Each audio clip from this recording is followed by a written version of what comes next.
Are humans fundamentally good or evil?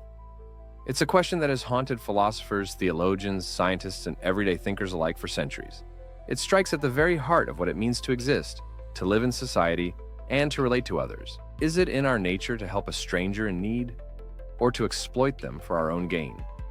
To create art and build civilizations, or to inflict harm and destruction? It is not a simple question to answer, and perhaps there is no answer at all. But perhaps the real value of the question lies in the journey of exploring it. So let's take that journey together. To unpack this idea, let's first look at history. The story of humanity is a paradoxical tapestry woven with threads of both extraordinary acts of kindness and horrific acts of cruelty. In moments of crisis, humans have shown remarkable capacity for altruism. Take, for example, the story of Oskar Schindler, the German industrialist who risked his life during World War II to save over 1,000 Jewish people from the Holocaust. Or think about communities rallying together after natural disasters, providing food, shelter, and emotional support with no expectation of reward. Compassion, empathy, and solidarity appear as defining qualities of human nature in moments like these. But history also tells a darker story. Genocides, wars, slavery, exploitation, our past and present are full of atrocities. How do we reconcile these horrifying actions with the moments of generosity? It almost seems as though humanity exists in two simultaneous extremes, capable of immense cruelty but also boundless compassion. To better understand this tension, we turn to philosophers. In the 17th century, Thomas Hobbes argued in his book, Leviathan, that humans, at their core, are selfish creatures driven by fear and the relentless pursuit of self-interest. He famously described life in the state of nature as solitary, poor, nasty, brutish, and short. According to Hobbes, it is only through the establishment of laws and governance that humans are curbed from their baser instincts. But not everyone agrees with this grim view. Enter Jean-Jacques Rousseau, Hobbes's philosophical counterpoint. Rousseau believed that humans are fundamentally good, that in a natural state, free from the corruption of society and institutions, people are guided by compassion and a sense of harmony. It is civilization, Rousseau argues, that twists individuals into selfish beings. Take away the greed and inequality of modern society, and humanity's innate goodness can flourish once more. The contrast between Hobbes and Rousseau is striking, but it raises an important point. Our environment may play a significant role in shaping our behavior. Could it be that humans are neither inherently good nor evil, but instead shaped by the circumstances in which they live? One famous experiment was conducted by social psychologist Philip Zimbardo in 1971, the Stanford Prison Experiment. Zimbardo recruited college students and randomly divided them into a group of guards and prisoners in a simulated prison environment. Within days, the participants began to act out horrifying behaviors. The guards exhibited cruel authoritarian tendencies, while the prisoners became increasingly submissive and distressed.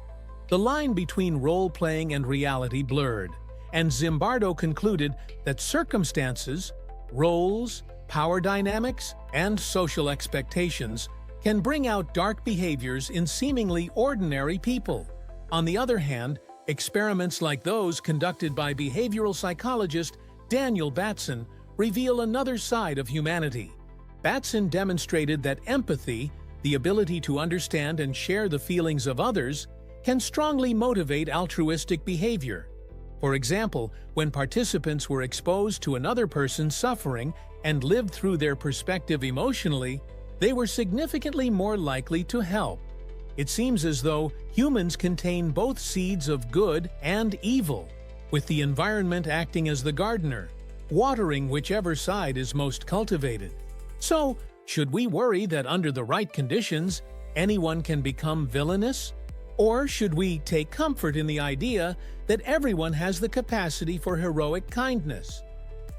Even neuroscience weighs in on this debate.